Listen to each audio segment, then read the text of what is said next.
Yeah, Okay. I think, does it look all right, the balance? The color balance is fine. Yeah, okay. All right, we're rolling. Okay, Art, thanks a lot for doing this. Thanks you for calling me and thinking of it, on your way out here. Oh, I'm glad you invited me. Oh. I'm so glad I'm in Seattle. It's a pleasure. Getting away from wonderful New York. New York's beautiful too, though. Anyway, this is the first question I always ask everybody. You ready? Yeah, sure. Okay. Why did you do it? Why not? Okay.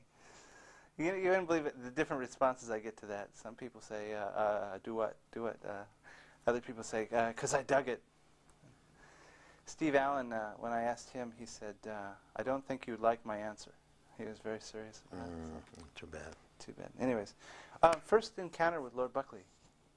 My encounter? Yeah, your first time. Well, let's see.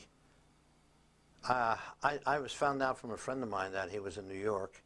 I knew, of course, not of course, but I knew about his recordings and his reputation as not being just a comedian, but being someone who was doing something unusual and doing things in so-called, what then would be Negro, I wouldn't call it dialect, but black talk, jive, things like that, and that it was very funny, and it was satiric, and I heard a few of the things, and I said, oh boy, this guy sounds interesting, and I was thinking maybe we'd book him at the Village Gate, which I had just started at that time.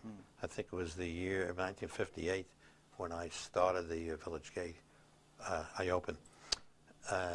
Anyway, I don't remember who exactly called me, but he did show up. We had a meeting at a large table downstairs in the basement. The Village Gate, which is in Greenwich Village, was a club which eventually did a lot of things, which I can just mention, like folk music, jazz, blues, ethnic material, musical theater, catering, benefits, I mean, on and on.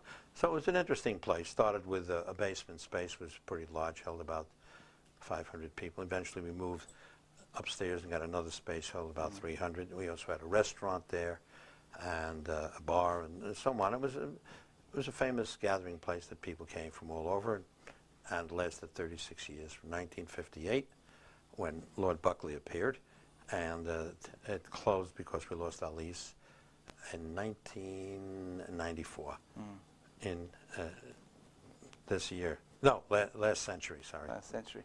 The last century. Right. So you're, why did you want to book him? Well, I had booked, I was looking to book Offbeat Entertainment. I mean, my own inclination is to do things that aren't necessarily mainstream, although I appreciate mainstream as well, and I learned to make combinations, which, first of all, made it possible for me to last longer if I only booked jazz or only folk or only whatever. So I combined different concepts. So I would have, let's say, a comic and a comedian and, let's say, a jazz group or a folk music artist with a blues group or and so on. I have combinations like Odetta would be with maybe a mainstream group. But I once booked it with John Coltrane. It was a disaster. Really? Because the reason, well, what you want to do is to bring two groups that are possibly compatible. So the groups, each one coming for the particular artist or group, they would both be able to enjoy it. If one of the groups that are invited are sort of not interested in the other artist, then you lose out. They're not going to buy any drinks. And that was a very important component. I mean, not just hard drinks, soft drinks. And we only went as far as selling sandwiches initially, which was very smart, because we didn't concentrate on the food. We felt that we were a place where you could see artists, hear artists, enjoy it. It was concert style. Yeah. And I thought, like the Hungry Eye, in San Francisco. Do you remember who you booked Buckley with? Remember? Well, he worked alone, and he came over and he did a set for me, and it was exciting. And he'd come in from Las Vegas with a young lady, I think her name was Janie Ross, and I knew little Janie Ross from Brooklyn, Oh. who, well, anyway, I don't know, she turned out to be a tootsie the way she came in, you know. She had her head, you know, dyed blonde, and I mean, anyway, She was different than you remembered? completely different. She was, I remember somebody told me stories about her that she went to some left-wing demonstration in Washington, and along the way she pleased a lot of fellows. Oh. And I said, well, I don't know if it's true, but Yeah. anyway. But I She was, remembered her. I said, hey, hi, Janie. So anyway. She remembered you? Oh, yeah. Did she have a royal court name? Do you remember? Did Lord Buckley give her a name like Lady So-and-so? I don't remember. I knew her as just Janie. Yeah. Plain Janie. Plain Janie. Well, what was your impression of his? Like, did he do pretty well at the club? Yeah, it was, you know, listen, if you listen to the records, I mean, there were no real surprises. He certainly, you know, he came across, you know, as very authoritative, and, you know, his whole demeanor, I mean, very, you know, speaking out, you know, with a strong appearance, you know. And how was the response of the audience? Oh, terrific. They liked it very much. It was unusual, and I mean, most that anybody caught on. He didn't have to be Negro or black to understand what he was talking about. And the material was, nobody ever heard material like that, and the way he presented it, I mean, his style of speaking was, well, one of a kind. Would it be fair to say he was unique? I wouldn't, not only fair, it was the right description. He was certainly very unique and exceptional and special, and a couple of more adjectives. You know, in my research on looking into your life a little bit before I came here today, I was reading something about, somebody was describing, who was it? They were, I don't remember who it was, but they were talking about when you first started the club, you were having trouble getting the licenses you needed. No, I didn't. That's not true. Oh. No, there was other things about licenses in which I want to discuss. Yeah. Lord Buckley, his presence there, what happened, which was very, well, I shouldn't say unusual, but something happened, and I'll explain it. I don't remember exactly, it was before he appeared or after he appeared, but I remember I sat down at a table in the back of the village gate when no one was there. I don't know who was with him, somebody else, maybe it was Janie. My wife was there, and my son, my firstborn son, who was about 6 months old, who had real red hair, I mean, golden red hair, was a beautiful little boy, and was sitting about the table, and he was telling me about his adventures and what happened in Vegas, and that he didn't have much luck with the authorities, police, and he would talk about the flowers, the beautiful human flowers. He kept repeating that. I'm sure some of the others mentioned that. And, you know, he looked at my son, Raphael, who's now a jazz pianist and a chess whiz. But anyway, he was, you know, pointing out, you know, about the beauty of life and doing things and so forth. And I just remembered very clearly. Did he say something about Raphael? Nothing, just loved the kid and everything. Yeah. Who doesn't like kids? I mean, I don't know. Right. There are some people. There even are some parents that don't like their kids. Yeah, they don't like their own kids. So what are you going to do? Yeah, oh, sure. I mean, he was just very effusive and outward, and, you know. What was it? He also started talking about,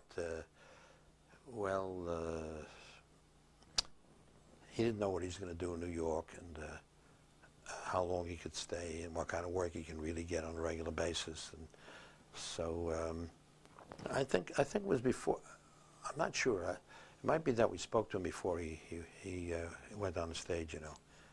but we were sitting alone in back of the village gate. So, did you like him as a person? Oh yeah, he was very warm, and you know, he was very stentorian in his demeanor and talk, Yeah. but didn't frighten me. And you know, he's well beloved by a lot of people. I got to know about them, a lot of musicians, and he worked a lot in Vegas, I understand. And musicians there knew him, very hip.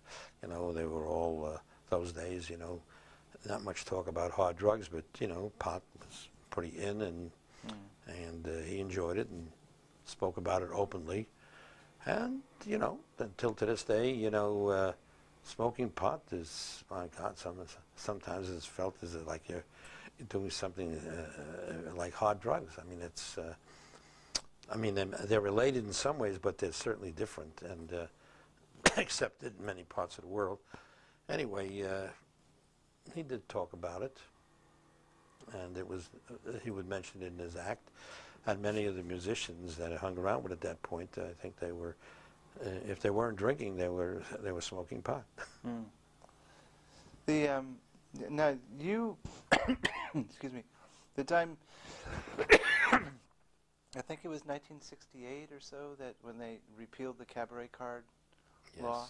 So it was in effect when you first had the club, yeah. Well, in 1958, the Cabaret card was in full. Oh, it was in place. I was, you know, as the owner, I had every 2 years I was fingerprinted and picture taken, paid $2, which went into a fund. It was supposed to be a general fund. It went into a police fund. And you know, anybody who tended to come in contact with the public in a nightclub had to have this procedure. You were mugged and fingerprinted and photographed and so forth. And they claimed, the police, that this was a way of controlling crime and making sure the proper people worked there. But the way it came about is that when Prohibition ended in the 30s, they decided to move in and create a control which some of the club owners were happy with and some weren't. And the working people there and the club owners, many of them, didn't like it. I didn't like it. And they were able to keep a lot of people out of work, especially minorities. And there was talk about ending it, and there were all sorts of lawsuits. I don't know how much in the 30s, but getting into the 40s and later on in the 50s, people like Frank Sinatra were involved with some. They didn't want to get involved, and Sophie Tucker and other artists. And by the time I had gotten to the Village Gate, getting involved, and I thought it was very bad. I thought it was discriminatory. I said, first of all, you know, they were only fingerprinting and mugging, getting Cabaret cards, people who tend to come in contact in the public. That would be bartenders, waiters, busboys, hosts, and anybody on the stage who tend to came in contact with the public. Just thinking about across, you know, between the stage and the area of people who were sitting. So all these people who appeared had to have these cards. And the police would come in and they check your book. You used to have a Cabaret book, and they check, you know, and they'd ask the artist, whoever was working for the cards, and we'd have a record of it. And it was a way of also a shakedown of club owners, and in a way a shakedown of artists. And it was a kangaroo court because the police acted as the officers to arrest someone or to make a charge against them, rather. And then there would be a Cabaret bureau, which a police officer would be the judge. And see, a little bit of a setup. Yeah, and then I think any review was done by the police, so it was unilateral kangaroo court, meaning that it was pretty well decided that if they brought a case against you, you would lose like 99% of the time. And what they try to do, many of the civil liberties lawyers and others, is to try to fight it by legal means, which I found out to be the wrong way. I'll explain why. Once they went to court, they would have it dismissed, you see. But what would happen is that the police department Cabaret Bureau would then issue the license in order not to have it go up to the next court, appeals and so forth, so they never ruled on it. So they would let the, in other words, even though they found against the artist or whomever, that, you see, they had their own court, but then you also had to appear in a regular court. And generally they threw it out, but they didn't want to recognize that.